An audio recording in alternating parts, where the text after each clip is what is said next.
بسم اللہ الرحمن الرحیم۔ حضرت لوط علیہ السلام کا واقعہ قرآن پاک میں موجود ہے۔ یہ واقعہ سورۃ الاعراف میں ذکر ہوتا ہے۔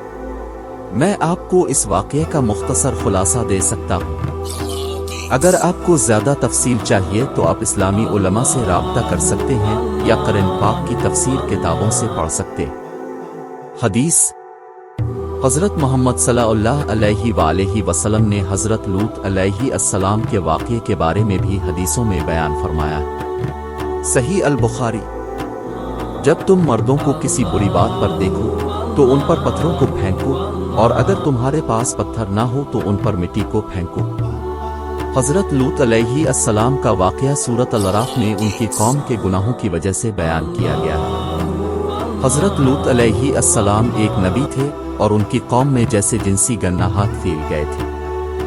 اللہ تعالیٰ نے حضرت لوط علیہ السلام کو قوم کو ہدایت دینے کا امر دیا، لیکن ان کی قوم نے ان کی ہدایت کو نہ مانا اور گناہوں میں مبتلا رہنے لگی۔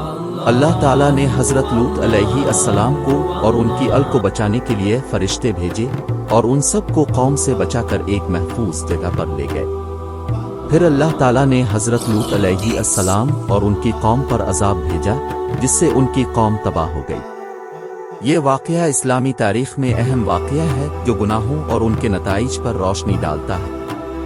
حضرت لوط علیہ السلام کا واقعہ قرآن پاک میں تفصیل سے موجود ہے، اور اب سورۃ الاعراف کی آیات کو پڑھ کر اس واقعے کی تفصیلات کو سمجھ سکتے ہیں۔ اگر آپ کو ہماری ویڈیو پسند آئی ہو اور ہمارے چینل کو سبسکرائب، لائک اور شیئر کر دیں تاکہ ہماری حوصلہ افزائی ہو سکے۔